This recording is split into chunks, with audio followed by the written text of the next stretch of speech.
эхлэн мэдлэх билээ. Үеийн эхлэн хэлэлцэх билээ.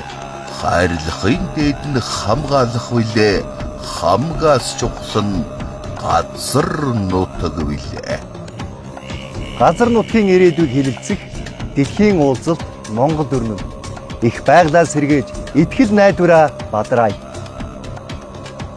COP17 Улаанбаатар 2026 оны 8 дугаар сарын 17-ноос 28-ны өдрүүдэд